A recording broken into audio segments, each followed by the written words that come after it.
A paz do Senhor Jesus a você que sempre está aí nos acompanhando, e toda sexta-feira estamos aqui juntinhos para juntos adorarmos e bendizermos o nome do Senhor.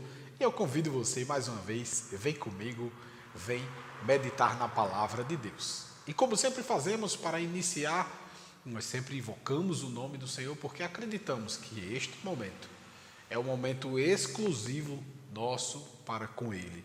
É o momento em que nós prestamos o nosso culto racional. Então, oremos.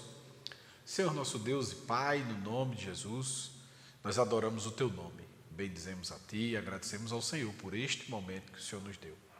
Para que pudéssemos meditar na Tua palavra, para que pudéssemos ouvir os Teus conselhos, porque sabemos que é o melhor para as nossas vidas. Que o Senhor nos abençoe, que o Senhor nos ajude, que o Senhor inspire a minha mente para que eu possa, Senhor, ser instrumento Teu no esclarecimento da Tua palavra.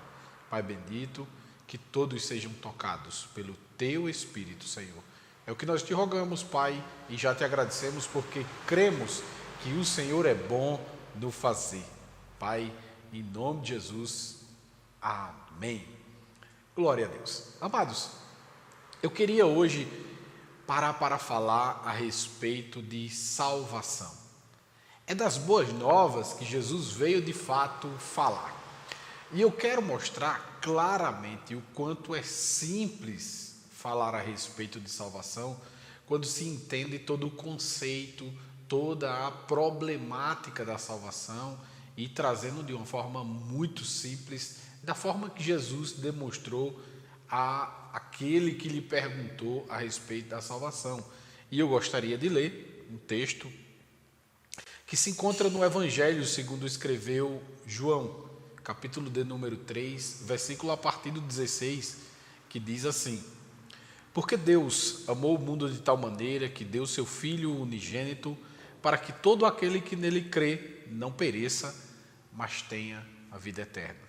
Porque Deus enviou o seu Filho ao mundo não para que julgasse o mundo, mas para que o mundo fosse salvo por ele.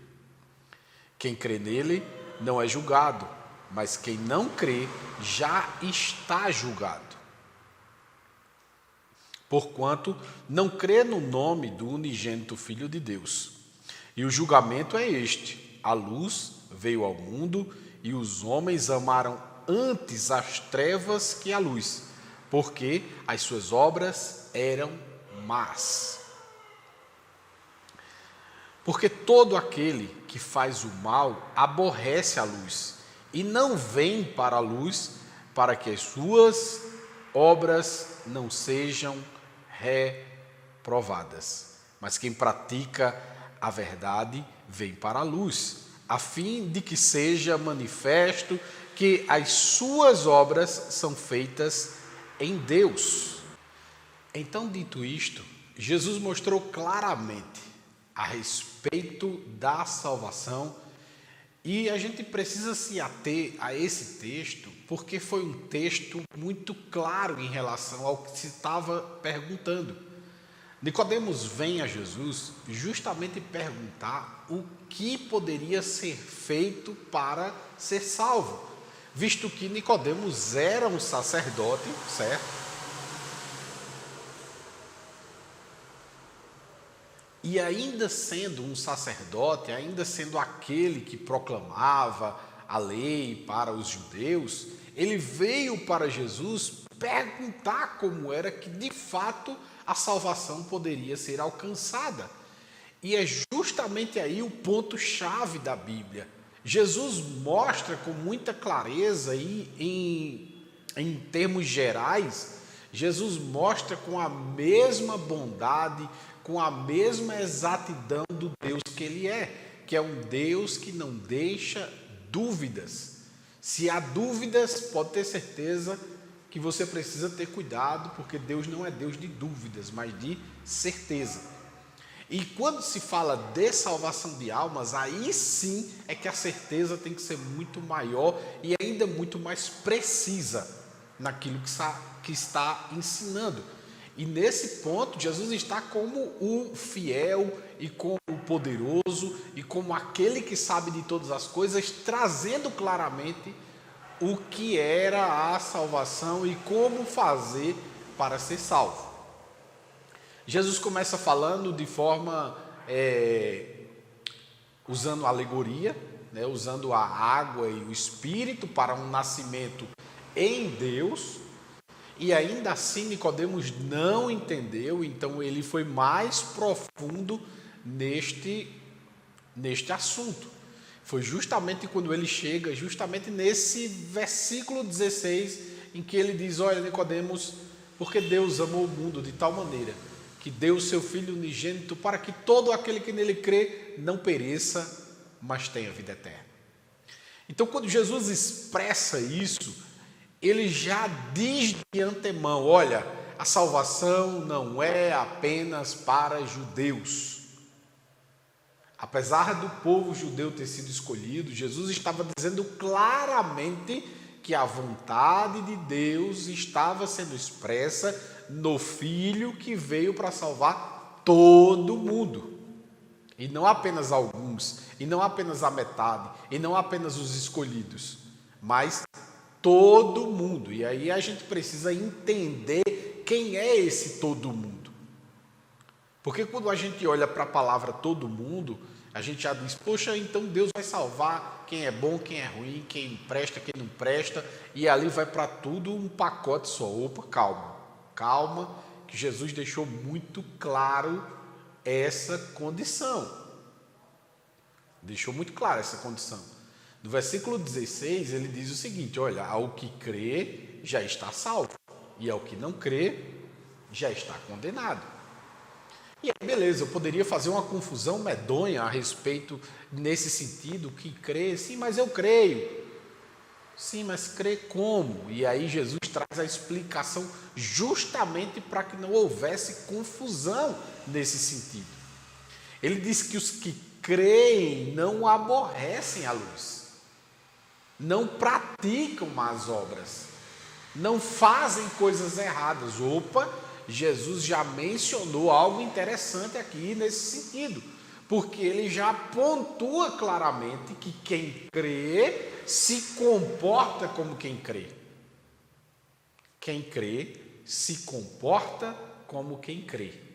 E quem não crê se comporta como quem não crê. Então, se eu vivo uma vida dissoluta, fazendo qualquer coisa, de qualquer jeito, não estou nem aí para o que Deus pensa, para o que Deus acha da minha vida, então eu estou aborrecendo a luz. Logo, ele diz que quem faz essas práticas não está salvo.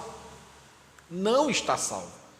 Veja como o texto fala muito claramente acerca de quem é que vai ser salvo e quem é que não vai ser salvo. E aí eu chego num ponto em que, de fato, você precisa entender. Você precisa entender porque quando a gente olha para o texto e a gente diz assim, que o texto fala: porque Deus amou o mundo de tal maneira que deu o seu Filho unigênito para que todo aquele que nele crê. Logo, a vontade de Deus é que todos de fato sejam salvos. Mas aí não esqueça que dentro desse mesmo texto tem uma expressão de aliança. Porque ao que crê, a quem cabe crer? É a mim e não é a Deus. Deus coube amar e dispensar a salvação. Opa, a salvação está dispensada a todo o que crê. Então eu preciso fazer parte de todo o que crê. Então esse todo o que crê de fato precisa da minha escolha, precisa da minha posição, precisa do meu comportamento, justamente para me enquadrar a essa aliança. E essa aliança é extremamente explícita e explicada por Jesus, dizendo que o que crê comete ou pratica, melhor dizendo, boas obras. E não tem medo que algumas das suas obras que não são boas sejam reprovadas. Quem tem medo que as obras sejam reprovadas é aqueles que não querem se corrigir. É aqueles que não querem vir para perto da luz, porque aqui não está de fato alguém que está dizendo para você: olha, você tem que ser perfeito para poder ser salvo. Não é o que diz o texto bíblico, não é o que Jesus falou para Nicodemos. Ele disse que aquele que crê nele já está salvo. Então, a partir do momento que eu creio, eu logo me comporto como quem creio. Me comportando como quem creio, eu sei que em algum momento eu terei alguma falha. Eu posso ter alguma falha, eu só não posso achar que porque eu sou falho, eu tenho que continuar errando das mesmas coisas. Porque senão eu não amadureço. É como se você pegar uma criança que não sabe andar, começa a ensinar ela a andar e ela sempre continuar caindo da mesma forma, já velho, a vida inteira e caindo do mesmo jeito. Não é lógico isso. Não é lógico isso. Então, ainda assim é a fé. Nós começamos, tropeçamos, mas nos comportamos de maneira a ir corrigindo os erros que temos na caminhada. Então, não venha me dizer: você salva igual a fulano, que é assim, assim, assim. Não quero saber como é fulano ou beltrano, eu não quero saber da vida deles. A aliança não é com eles, nem muito menos o comportamento de vida que eles têm. O que o texto bíblico diz, que o comportamento é igual àquele que me chamou para a salvação. É o de Jesus. É o cristianismo, que o cristianismo nada mais é do que se comportar como Cristo. Então, tirando das nossas vidas as coisas erradas que fazemos e caminhando cada dia mais em busca da perfeição. Mas ninguém pode ser perfeito, pastor. Eu não estou dizendo que você pode ser perfeito. Eu estou dizendo que você deve buscar a perfeição. E quanto mais você busca a perfeição, mais você vai ser ajudado pelo Espírito Santo, porque quem mais quer que você acerte é Ele. O que você precisa é ter uma mente consciente de que as más obras, elas te afastam da luz. E Jesus mostrou claramente o quanto é simples esse contexto de salvação. Então eu venho aqui justamente mostrar para você o quanto é simples. Olha, Deus me trouxe aqui através desse vídeo para dizer a você: olha, a vontade de Deus é que você seja salvo. E se você está esperando um dia Deus lhe chamar, eu posso lhe dizer em nome de Jesus, Ele está te chamando hoje. Vem para Jesus. Vem para Jesus. E o que é vir para Jesus? Primeiro, reconhecer que és pecador. A partir do momento que você reconhece que você é pecador, você já sabe que você não tem condições de resolver seus problemas sozinhos, que de fato você não tem. Você busca a ajuda. De quem é a ajuda? De Jesus. Então eu acredito que Ele pode perdoar os meus pecados. Perdoados os meus pecados, eu tenho que dali por diante se preocupar em ter um comportamento, em ter uma cultura cristã. E o que seria uma cultura cristã, pastor? Seria andar de saia? Seria não usar brinco? Não tem nada a ver com isso. Nada a ver com isso. Não tem nada a ver com estereótipo. Não tem nada a ver com estereótipo. Tem a ver com todo o contexto da vida. Todo o contexto da vida. Porque se você for falar, por exemplo, de vestimentas, eu preciso ter pudor, eu preciso não me posicionar em termos de que eu possa causar pecado nos outros. Porque logo que eu estou sendo instrumento de pecado, eu estou sendo instrumento de Satanás para desviar as pessoas. Então, quando você começa a se comportar dessa maneira, pensando não apenas em si, mas no próximo, porque isso faz parte do que Jesus falou. Mas, Senhor, qual é o grande mandamento? Amar a Deus sobre todas as coisas e o próximo, como a si mesmo. Então, é simples.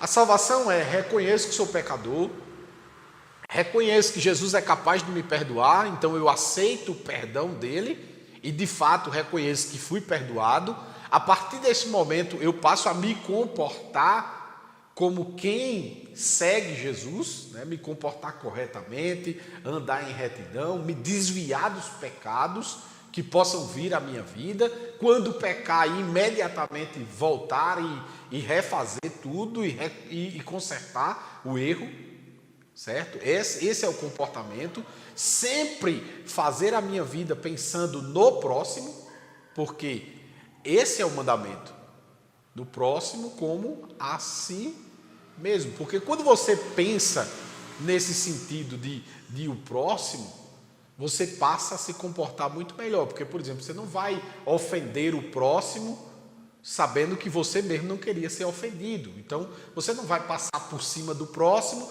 porque você também não gostaria que ninguém passasse por cima de você. Você não daria coisas velhas ao próximo, porque logo você não queria ganhar coisas velhas. Então, quando você começa a olhar nesse sentido, você começa a praticar as boas obras que Jesus falou nesse texto. Você começa a praticar as boas obras porque você está na luz. Agora, se você não quer repreensão dos errados que você está fazendo, cuidado, que a salvação, se existia, está se afastando de você. Ah, pastor, mas eu posso perder? Pode, claramente. E aí, por que eu digo que pode perder? Não porque Deus errou, não porque Ele lhe deu e depois tomou. Não. É porque a salvação é uma aliança. É uma aliança. Olha, eu tenho uma aliança aqui, eu poderia muito bem, hoje, tirá-la, certo, do meu dedo, e dizer, não quero mais. Chegar em casa e dizer, mulher, não quero mais não. E ela não querer isso, ela querer continuar comigo, ela querer permanecer casada comigo. E eu ainda assim dizer, não, mas não quero mais. Ela está no lugar de quem quer, que no caso seria o lugar de Deus. Deus sempre quer, mas a aliança no dedo, quem bota somos nós. Porque essa aliança aqui, Deus já dispensou para nós. Olha, filho, Jesus morreu por você. Jesus morreu para te salvar. Agora você precisa colocar a aliança e vir para cá. Andar como quem crê.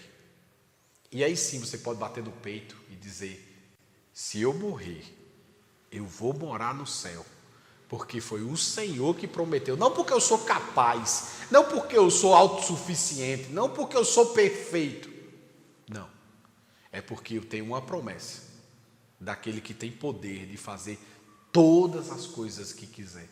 Do Criador dos céus e da terra. E eu estou me posicionando, Senhor, eu reconheço que sou pecador, eu reconheço que hora ou outra eu faço algo de errado, mas eu me arrependo, eu não queria ter feito, eu recorrijo isso, eu não vou fazer mais e vou continuar, vou permanecer no Senhor, e o Senhor é rico em perdoar. Por isso, mais uma vez eu digo a você, vem para Jesus, vem para Jesus, porque a tua salvação só depende de você, porque ela já está disponível para todo aquele que nele crê. Por isso, vem para Jesus. Eu quero terminar mais uma vez desejando paz a você da parte de Deus. Revendo Shalom Aleichem. Revendo Shalom Aleichem. Revendo Shalom Aleichem. Revendo Shalom Aleichem. Revendo Shalom, Shalom, Shalom Aleichem. Revendo Shalom Aleichem. Revendo Shalom Aleichem. Revendo Shalom Aleichem. Revendo Shalom, Shalom, Shalom Aleichem. Revendo Shalom Aleichem. Revendo Shalom Aleichem. Revendo Shalom Aleichem. Revendo Shalom, Shalom, Shalom Aleichem. Revendo Shalom Aleichem. Revendo Shalom Aleichem. Revendo Shalom Aleichem. Revendo Shalom, Shalom, Shalom Aleichem. Jesus abençoe a tua vida e lembre-se, o Senhor quer te salvar. Só basta você querer. Então, vem para Jesus e domingo tem mais. Tchau, tchau.